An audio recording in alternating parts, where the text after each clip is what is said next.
Hello students, good morning to all of you. आज हम वापस मिल रहे हैं हमारे एक नए वीडियो के साथ और आज का हमारा वीडियो आधारित है जिस नए टॉपिक पे, वो है आपका आवेशित अचालक गोले के कारण विद्युत विभव। हमने अपने पिछले वीडियो में भी विभव ही ज्ञात किया था, परंतु हमारे टॉपिक में हमने लिया था चालक गोला और एक लिया था हमने गोलीय कोश।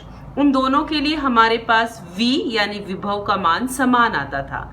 आज जो हमारा टॉपिक है विभव ही ज्ञात कर रहे हैं, किंतु हमें ज्ञात करना है किसी अचालक गोले के लिए। तो प्रक्रिया बिल्कुल सेम है, प्रोसेस बिल्कुल तरीका वही है जो हमने चालक गोले के लिए किया था।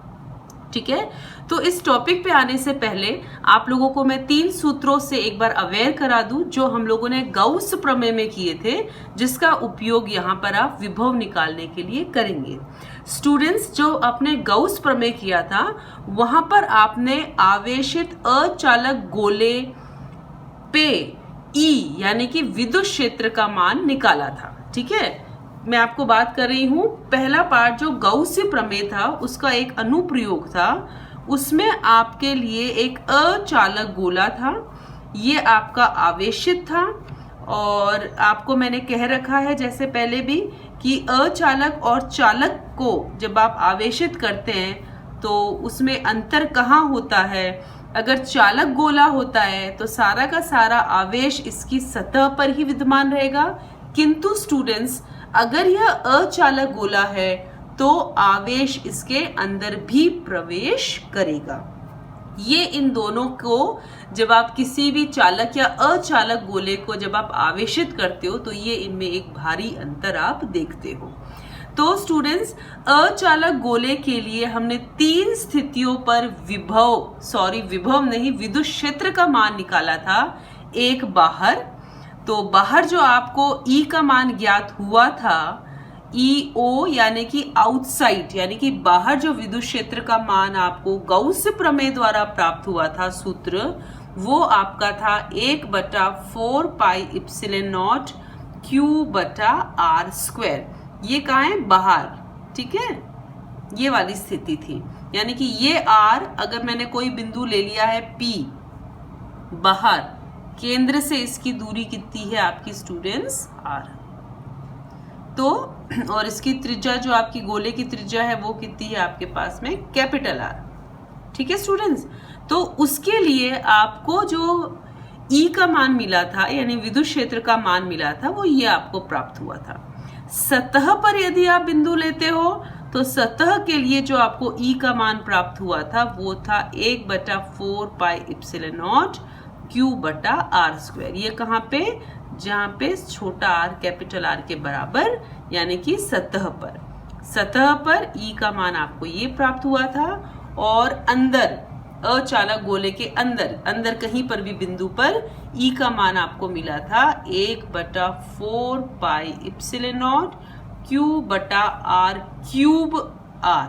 ठीक है, तो ये हम लोगों ने 3 सूत्र लिखे हैं गाउस के अनुप्रयोग से जो हमको प्राप्त हुए थे। इन तीनों का उपयोग आज हम लोग विभव ज्ञात करने के लिए करेंगे। हमने जैसे पिछले वीडियो में देखा कि विभव जब आप E से ज्ञात करते हैं तो आप सूत्र का उपयोग लेते हैं V बराबर माइनस समाकलन E.dr। तो इसी सूत्र का उपयोग आप अपन आज भी करेंगे और हम 3 स्थितियों पर V का मान निकालेंगे। 3 स्थितियां कौन सी रहेगी? पहली स्थिति रहेगी आपकी, यदि बिंदु जैसा आपको दिख रहा है P, यदि बिंदु P गोले के बाहर स्थित हो। ठीक है, बाहर स्थित हो, ये हमारी पहली कंडीशन है। तो यहाँ पर V का क्या मान मिलता है ये अपन देखेंगे। बाहर स्थितों का मतलब है ये छोटा r बड़ा है इस त्रिज्या से, ये इसका तात्पर्य होता है। हम इसको ऐसे भी लिख सकते हैं। ठीक है, तो चलो शुरू करते हैं हम हमारा आज का टॉपिक। तो ये हमारा पहला पॉइंट है, इस पे हम निकालते हैं V। हमेशा सूत्र उपयोग होगा ये। ठीक है, तो मैं क्या करूंगी, हमें बाहर की ओर चाहिए तो जो E का मान होगा स्टूडेंट्स वो कौन सा रखा जाएगा, बाहर वाला, यानी कि ई ओ। बाहर वाले के लिए हमने क्या लिखा है, ई ओ यानी आउटसाइड, ठीक है। तो ई ओ डी आर, क्लियर है। अब क्या करेंगे, ये ईओ का मान, ईओ का मतलब है विद्युत क्षेत्र का मान कहां पर है, गोले के बाहर, ये वाला मान हम यहां पर रख देंगे तो हमें मिलेगा 1/4 पाई इप्सिलॉन नॉट Q बटा R स्क्वायर dr। अब हम लगाएंगे समाकलन पे आपकी सीमाएं। सीमा क्या लगती है, हमेशा अनंत से लेके जिस भी बिंदु पे आप प्राप्त कर रहे हैं उसकी केंद्र से दूरी, ठीक है। तो अनंत से यहां पर ये P बिंदु कितनी दूर स्थित है केंद्र से, R दूरी पर, तो हम लिखेंगे अनंत से R। इस प्रकार लगती है इसकी सीमा। अब प्रोसेस हमारा बिल्कुल वही है। तो देखिए, हमको इसको समाकलन करना है, तो जो भी चीजें नियत है इसको हम समाकलन चिन्ह के बाहर लिख लेते हैं, और जो चीज नियत नहीं है वो हम इसके अंदर लिख लेंगे। Clear students. अब हमें करना है इस चीज का हल। ये हम करेंगे समाकलन करके जो भी मिलेगा हम यहाँ पर पुट कर देंगे। तो यहाँ पे मैं आपको साइड में इसका समाकलन ये वाला हल करके दर्शा रही हूँ। तो हमको ये चीज हल करनी है स्टूडेंट्स। नीचे है तो हम इसको ऊपर लेके जाएंगे, तो घात पर जो चिन्ह होता है वो बदल जाता है। अगर प्लस है तो माइनस, माइनस है तो प्लस। यहाँ पे जो सूत्र का उपयोग हो रहा है वो सूत्र लगेगा x की घात n dx का, और सूत्र होता है n+1 बटा n+1, ठीक है। यहाँ पर n के स्थान पर कौन है, -2, और x के स्थान पर कौन है बच्चों, r।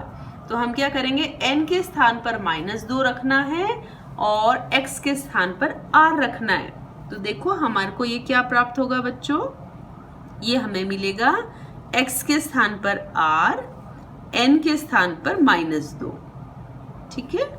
ये हमारा होगा। सीमा लग रही है, उस सीमा को अपन लोग लगा लेते हैं, ठीक है। अब इसको हल करेंगे, इसको हल करने पे मिलेगा -1/r, ठीक है। -2 + 1 क्या होता है, -1 होता है। तो इसको हल किया -1, और इसको भी हल किया तो -1। r की घात -1 को नीचे लेके गए तो 1/r प्राप्त हुआ, ठीक है। अब हम लगाएंगे सीमा लगाने का तरीका होता है ऊपरी सीमा माइनस निम्न सीमा। ये माइनस चिन्ह मैंने पहले बाहर ले लिया है। अब मैं लगाऊंगी सूत्र ऊपरी सीमा माइनस निम्न सीमा। 1/अनंत होता है स्टूडेंट 0, तो ये चीज हो गई 0, तो क्या बचा -1/r, ठीक है। तो जब आपने ये समाकलन हल किया तो आपको उत्तर क्या प्राप्त हुआ है, -1/r, ठीक है। ये आपको समझ आ गया। तो अब हमें क्या करना है, ये जो समाकलन है ना, हमें समाकलन का हल क्या मिला बच्चों, -1/r। इसके स्थान पर हम अब रख देंगे -1/r, ठीक है। तो हमें मिलेगा माइनस ये Q/4 पाई इप्सिलॉन नॉट। इसका हल हमने अभी अभी निकाला, और हल हमको क्या प्राप्त हुआ है, -1/r। ये हमने इसकी जगह पुट कर दिया है। माइनस माइनस क्या हो गया बच्चों आपका प्लस, तो आपको ये मिला Q/4 पाई इप्सिलॉन नॉट छोटा पाई। क्लियर है। तो जो आपको V आउटसाइड मिला है, यानी कि अगर P बिंदु गोले के बाहर स्थित है तो यहाँ पर विभव का मान V नॉट से हम लोग दर्शा रहे हैं, और ये हमको मिल रहा है 1/4 पाई इप्सिलॉन नॉट Q/r, ठीक है। ये निकल गया।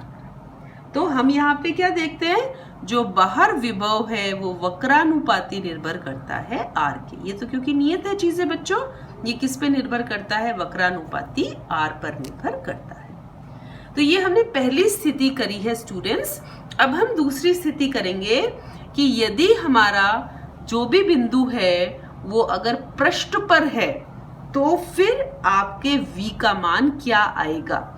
ये बहुत ही सिंपल है। हम सिर्फ क्या करेंगे, अगर स्टूडेंट्स देखिए, आपका ये P बिंदु सतह पर आ जाता है यहाँ पर, तो ये बड़ा R किसके बराबर, सॉरी ये जो छोटा R है वो किसके बराबर हो जाएगा, बड़े R के। P बिंदु कहाँ आ गया आपका खिसक के, यहाँ पर, यानी कि अब जो P बिंदु की दूरी है जिसे अपन छोटा R मान रहे थे वो किसके बराबर आ जाएगा, आपके बड़े R के बराबर आ जाएगा।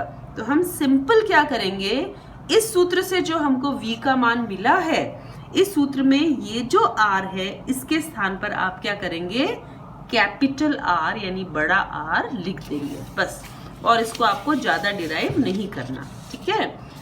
तो जो दूसरी स्थिति है, दूसरी स्थिति हमारे पास क्या है, बिंदु कहाँ पर है आपका, सतह पर, ठीक है। बिंदु सतह पर का मतलब है कि ये जो P बिंदु पहले बाहर था वो अब कहाँ आ गया है, यहाँ पर आ गया है P बिंदु, ठीक है। आप पहले P बिंदु की दूरी छोटा R ले रहे थे, है ना, तो ये छोटा R हो गया, जो किसके बराबर हो गया बच्चों, इसकी त्रिज्या के, यानी कि यहाँ पर छोटा R किसके बराबर होता है, कैपिटल R के बराबर होता है। तो आपको सतह पर जो विभव है उसमें सिर्फ और सिर्फ आपको क्या करना है, ये जो आप लोगों ने सूत्र निकाला अभी बाहर की तरफ, इस छोटे R की जगह अपन को क्या करना है, कैपिटल R पुट करना है, क्योंकि छोटा R का मान कैपिटल R के बराबर होता है सतह पर। तो ये मिल जाएगा हमको Q बटा कैपिटल R, ये हो गया हमारा सतह के लिए, ठीक है। तो अब हमारी तीसरी और आखिरी जो हमारी पॉइंट बचा है, कंडीशन बची है, वो है गोले के अंदर, ठीक है। अब आपका बिंदु कहां पर आ गया है, गोले के अंदर। गोले के अंदर का तात्पर्य क्या है स्टूडेंट्स, देखिए यहाँ पे थोड़ा, जो P बिंदु आपका बाहर था, है ना, वो P बिंदु बाहर ना होके अब कहाँ आ गया, इस गोले के अंदर। बाकी कंडीशन सेम है, त्रिज्या इसकी R है और ये दूरी आपकी हम वापस छोटा R ले लेते। ये P बिंदु अब कहाँ आ गया, गोले के अंदर, ये सारा प्लस है, ठीक है, अंदर से पॉजिटिव है। तो हम बिल्कुल शुरुआत वैसे ही करेंगे, हमें V कहाँ ज्ञात करना है, अंदर, सूत्र वही लगेगा, समाकलन E डॉट dr। अब की बार E का मान कौन सा रखोगे, आपको V का मान अंदर ज्ञात करना है, तो E का मान आप रखोगे इनसाइड यानी कि अंदर वाला। सीमा कैसे लगती है, अनंत से इस P बिंदु तक, इस P बिंदु की दूरी हमने पुनः छोटा r मानी है, ठीक है स्टूडेंट्स। अब देखिए हमने अब क्या करना है यहाँ पर कि इस चीज को दो भागों में विभक्त करना है। कैसे करेंगे, हम मानते हैं स्टार्टिंग में कि अनंत आपका यहाँ पर है, ठीक है। हम इसको दो भागों में कैसे विभक्त करेंगे, हम पहले इसको तोड़ेंगे अनंत से लेके यहाँ तक, R तक, फिर R से लेके छोटे r तक। हमको ये पूरी पता लगानी है ना, इसको हम दो भागों में तोड़ देंगे। पहला हम करेंगे अनंत से लेके यहाँ तक, फिर यहाँ से लेके सतह से लेके आंतरिक बिंदु तक, ठीक है। तो हम इसे लिख लेते हैं, माइनस चिन्ह मैंने बाहर ले लिया। पहले हम इसको लिख रहे हैं अनंत से लेके सतह तक, ठीक, सतह तक है मेरे पास, और उसके बाद है सतह से लेके आंतरिक बिंदु P तक, ठीक है। ये हम लोग लिख लेते हैं, ठीक स्टूडेंट्स, इस बात को ध्यान से समझिए। ये क्या है, हमारे पास डायरेक्ट है अनंत से लेके अंदर स्थित बिंदु P तक, ये पूरा है ना, ये पूरा है, ये पहला वाला। हमने इसको दो भागों में तोड़ लिया। पहला भाग क्या करें, अनंत से लेके सतह तक, ये पहला भाग। हम ऐसा क्यों कर रहे हैं, क्योंकि इसके लिए हम V का मान निकाल चुके हैं, ठीक है। और दूसरा क्या करेंगे, सतह से लेके यहाँ तक, ये हमारा दूसरा है। सतह यानी कि R, दूरी कितनी थी, R से लेके छोटा r तक, ठीक है। अब चलो करते हैं हम लोग इसको। तो अब हम लोग V इन का मान ज्ञात करते हैं। इसका मान हम लोगों को पता है, इसका मान क्या था, सतह वाला। क्यों था, हम लोग सतह पर क्या करते थे, अनंत से लेके हम कहाँ पर लाते थे, सतह तक लाते थे। तो ये V कौन सा होगा स्टूडेंट्स, ये V होगा आपका VS, तो आप इसको डायरेक्ट पुट कर सकते हैं, कोई दिक्कत नहीं है, ठीक है। माइनस ये जो आप ज्ञात करेंगे, चाहे तो आप पूरा प्रोसेस करें पर उत्तर आपका सेम आएगा, तो हम इसको डायरेक्ट लिख सकते हैं। ये V कौन सा मिलेगा मुझको? VS, ठीक है। और VS प्लस R, ये R, ये E इन का मान हमने शुरुआत में लिखा था। E इन का मान था 1/4πε0 Q बटा R क्यूब और R, ये मान रख देते हैं 1/4πε0 Q बटा कैपिटल R क्यूब R, और क्या बचा? dr, ठीक है। ओके, अब हम क्या करेंगे स्टूडेंट्स, हम लोग क्या करते हैं, इस पीछे वाले मान को हल कर लेते हैं, ठीक है। पीछे वाले मान को हल करके यहाँ पर अपन लोग सीधे सीधे इसको पुट कर सकते हैं। तो या आप चाहें तो VS का मान लिख लें अपन लोग। VS का मान हम लोगों को क्या प्राप्त हुआ है, यहाँ पर VS मिला है हमें 1/4πε0 Q बटा R, ठीक है। ये VS का मान है। माइनस प्लस, अगर मैं कोष्टक ओपन करूं, माइनस प्लस क्या हो गया? माइनस समाकलन R छोटा r 1/4πε0 Q बटा R क्यूब R dr, ठीक है। ये मिला अपन को। अब जो नियत है इसे लिखेंगे अपन समाकलन चिन्ह के बाहर। तो चलो स्टूडेंट्स लिख लेते हैं इसको समाकलन चिन्ह के बाहर। ये हमको ये मिलता है। अब अंदर क्या बचेगा बच्चों? अंदर बचेगा हमारे पास सिर्फ R dr, ठीक है। और सीमा लगा लेते हैं अपन यहाँ पर, ठीक। इस चीज का हल हम लोग कर लेते हैं यहाँ पे साइड में। R dr, इस पे घात कुछ नहीं, यानी कि घात है आपकी 1, ठीक है। यहाँ पे जो सूत्र उपयोग लिया जाएगा वो यही लिया जाएगा आपका x की घात n प्लस 1 बटा n प्लस 1। n के स्थान पर अब की बार क्या है? 1, और x के स्थान पर क्या है बच्चों? r। तो आप इसमें पुट करें, हमको क्या मिलेगा? x के स्थान पे r, n के स्थान पर क्या है? 1, तो 1 प्लस 1 बटा 1 प्लस 1 ना। सीमा लगानी है आपको, सीमा लगा लेते हैं। तो ये हमें क्या मिलेगा? r की घात 1 प्लस 1 यानी 2 बटा 2, और ये लग गई सीमा। सीमा कैसे लगाते हैं? ऊपरी सीमा माइनस निम्न सीमा। तो ऊपरी सीमा के लिए छोटा r लिखेंगे और निम्न सीमा के लिए इसकी जगह बड़ा R लिखेंगे। ये हम लोगों को मिलेगा, ठीक है। तो इस चीज का जब हमने हल निकाला तो हमको क्या प्राप्त हुआ? ये। तो इसकी जगह इस मान को हम पुट कर लेते हैं। 1/4πε0 Q बटा R माइनस 1/4πε0 Q बटा R क्यूब। अब इसके स्थान पर मैं ये मान रख लेती हूँ, तो मुझे मिलेगा R² बटा 2 माइनस बड़ा R² बटा 2, ठीक है। यहाँ तक आपको बात समझ में आई होगी। अब हम क्या करेंगे? इस पूरे का हल निकालेंगे, है ना। इस पूरे को थोड़ा सरल रूप में लिख लेते हैं, ठीक है। तो चलो लिखते हैं अपन। देखो सबसे पहले देखते हैं कॉमन क्या चीज मिल रही है। ये 1/4πε0 R दोनों में कॉमन है, इसे बाहर ले लेते हैं। तो ये मिलेगा मुझे V इन बराबर Q बटा 4πε0। देखो यहाँ पे क्या बचा?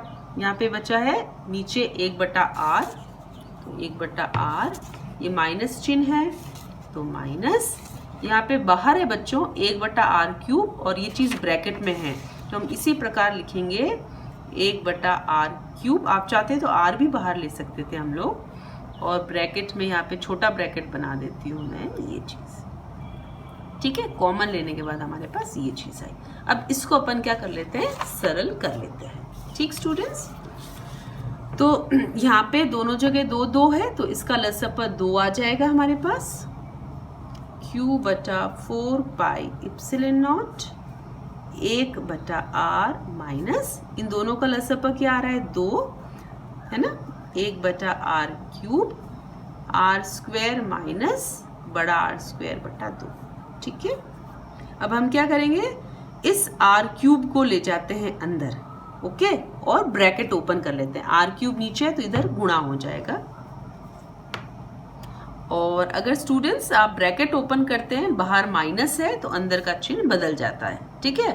तो ये तो माइनस ही रहेगा, ये क्या हो जाएगा आर स्क्वायर, माइनस की जगह ब्रैकेट के बाहर माइनस था तो minus minus plus r square बटा 2r क्यूब, ये आ गया हमारे पास, ठीक है। अब अपन लोग क्या करते हैं कि यहां पर ले लेते हैं अपन लोग लसअप, ठीक है। तो इधर का लसअप आएगा 2r क्यूब, तो लसअप यानी एलसीएम हमको मिला 2r क्यूब। इसको r को 2r क्यूब बनाने के लिए हमें इंटू करना पड़ेगा, किससे, 2r स्क्वायर से। तो एक को 2r स्क्वायर से इंटू किया तो 2r स्क्वायर मिला, माइनस, और ये मिला मुझको r square plus r square. Clear है आप लोगों को, ठीक है। अब हम क्या करते हैं, इस 2r स्क्वायर और इस r स्क्वायर को हल कर लेते हैं। इसके आगे भी प्लस, इसके आगे भी प्लस, तो इन दोनों को आप हल करेंगे तो अपन को क्या मिलेगा, क्यूब बटा 4r क्यूब। इन दोनों को सरल किया तो 3r स्क्वायर, क्या बचा, माइनस r स्क्वायर बटा 2r क्यूब, ये हमारा बचा, ठीक है स्टूडेंट्स। तो ये चीज हम लोगों को क्या मिली है, v इन, ये हमारा v इन का मान प्राप्त हो चुका, ठीक है स्टूडेंट्स। अगर आप चाहते हैं कि भाई अंदर हम लोगों को ये अंदर कहीं भी बिंदु अगर पी आर दूरी पर स्थित है तो ये आपका प्राप्त होता है। अगर आप चाहते हैं कि मैं v का मान सेंटर यानी केंद्र पर निकालना चाहते हैं, यदि आप स्टूडेंट्स केंद्र पर यानी कि ओ बिंदु पर, तो आप क्या करेंगे, इस समीकरण में केंद्र के लिए r दूरी क्या हो जाएगी, 0। तो आप क्या करेंगे, इस वाले मान में अगर आप केंद्र के लिए निकालना चाहते हैं तो r का मान क्या पुट करना है आपको, 0। जब r का मान इसमें पुट 0 करोगे तो आपको v केंद्र क्या प्राप्त होगा, यानी विभव का मान केंद्र पर क्या प्राप्त होगा, q बटा 4 पाई इप्सिलॉन नॉट 3r स्क्वायर, ये चीज हो जाएगी 0 बटा 2r क्यूब, ठीक है। ये माइनस 0 करोगे तो आप लोगों को सेम संख्या मिलेगी, r स्क्वायर और r क्यूब है ये कट जाएगा तो बचेगा q बटा 4 पाई इप्सिलॉन नॉट 3 बटा 2, और देखो नीचे एक r बचा हुआ है क्योंकि ऊपर घात 2 थी और नीचे 3 थी, बटा r, ठीक है। ये आप इसे ऐसे लिखे 3 बटा 2 1 बटा 4 पाई इप्सिलॉन नॉट 1 बटा r। हमने इसको इस रूप में इसलिए लिखा है ताकि आप देखो यहाँ पर इनकी तुलना कर सको। इनकी तुलना जब आप करते हो तो हमने देखा बिंदु यदि आपका सतह पर है ना, सतह पर होता है तो आपको जो vs का मान मिलता है वो मिलता है 1 बटा 4 पाई इप्सिलॉन नॉट q बटा r, यानी कि ये चीज क्या थी आपकी, vs यानी सतह पर विभव का मान। तो इसके स्थान पर मैं लिख लेती हूँ vs। तो जो v का मान केंद्र पर है बच्चों, वो किसके बराबर मिला, 3 बटा 2, और इसकी जगह लिखा है मैंने vs, यानी कि 3 बटा 2 का मतलब आपको पता है 1.5 यानी 1.5 vs। तो इसका तात्पर्य ये हुआ कि अगर आवेशित अचालक गोला होता है उसके केंद्र पर विभव का मान पृष्ठ की तुलना पर 1.5 गुना होता है, ये होता है इसका मतलब, है ना। आवेशित अचालक गोले पे जो केंद्र पर विभव है वो कितना मिल रहा है आपको, पृष्ठ की तुलना पे 1.5 गुना मिलता है। क्लियर। आप चाहें तो अपन इसका ग्राफ भी बना सकते हैं। हम लोग इसके ग्राफ के लिए तीनों चीजें देखेंगे। जो बाहर विभव है वो वक्रानुपाती निर्भर कर रहा था हमारा r पर, है ना। जो सतह पर है वो आपका है ये चीज 1 बटा 4 पाई इप्सिलॉन नॉट q बटा r, और जो बाहर है आप लोगों का स्टूडेंट्स अंदर, है ना, वो मान आप लोगों का है 1.5 गुना vs। तो अगर हम लोग इसका बनाते हैं वक्र v और r केंद्र से दूरी पर, यहाँ पर है आपकी r, यहाँ पे r का मतलब होता है बच्चों केंद्र से दूरी, ठीक है। और ये लिख रहे हैं आप लोग विभव। तो इसकी और इसकी अगर हम लोग तुलना करें, देखो बहुत ही सरल रूप से हो सकती है। किस प्रकार आप लोगों का ग्राफ मिलेगा, ये मैं ले रही हूं बिंदु कहाँ, R, यानी कि ये कौन सा है, सतह पर। सतह पर अगर हम लोग मानते हैं ये है मान VS का, ठीक है। तो बाहर तो कैसा होगा, बाहर तो हमने क्या बोला, 1/r पर निर्भर है। 1/r का मतलब होता है वक्र ऐसा होगा, ठीक है। और जो आपका केंद्र होता है, केंद्र पर V का मान VS के क्या होता है, 1.5 गुना होता है। तो अगर VS का मान आप ये ले रहे हैं तो 1.5 गुना, यानी कि इसका मैं आधा ऊपर ले लूं, ये इतना आएगा, लमसम हम मान लेते हैं। तो ये वक्र आप लोगों को कुछ इस प्रकार से प्राप्त होगा। क्लियर है। ये कहाँ पर है, सेंटर पर। ये मान सेंटर पर है, 3/2 किसके, VS के। ये मान क्या है, VS, यानी कि 1/4πε0 Q/r, और ये है V0 वाला, ठीक है। ये पहला, ये दूसरा, और ये आपका तीसरा। इस प्रकार से आपको ग्राफ मिलता है। स्टूडेंट्स आप देखो, फिजिक्स में कोई भी डेरिवेशन करते हैं ना, तो उसके पीछे के जो अपने ग्राफ वगैरह होते हैं, उन ग्राफ को थोड़ा ध्यान पूर्वक समझिएगा, क्योंकि बोर्ड की परीक्षा में आप लोगों को डेरिवेशन के साथ में ग्राफ अवश्य पूछा जाता है। लगभग 1 नंबर का आपको ग्राफ पूछा जाता है। कई स्टूडेंट्स ग्राफ को छोड़ देते हैं, तो आप लोग ये गलती मत करिएगा। ग्राफ को आराम से समझते हुए, क्योंकि रटोगे तो बहुत सारे ग्राफ निकलने वाले हैं, वो पॉसिबल नहीं है अपने। तो ग्राफ को अच्छे से समझिए, किस प्रकार से वक्रानुपाती R पर है तो कैसा ग्राफ बनेगा, समानुपाती R है तो कैसा बनेगा। इस चीज को लॉजिकली समझिए और ग्राफ आप लोग बनाने का प्रयत्न करिए। तो चलो, thank you very much, have a nice day. फिर मिलते हैं अगले नए वीडियो में अपन, और अपना अगला जो नया वीडियो होगा वो होगा आवेशों के निकाय की स्थितिज ऊर्जा। तब तक के लिए have a nice day, thank you, bye bye, have a good day.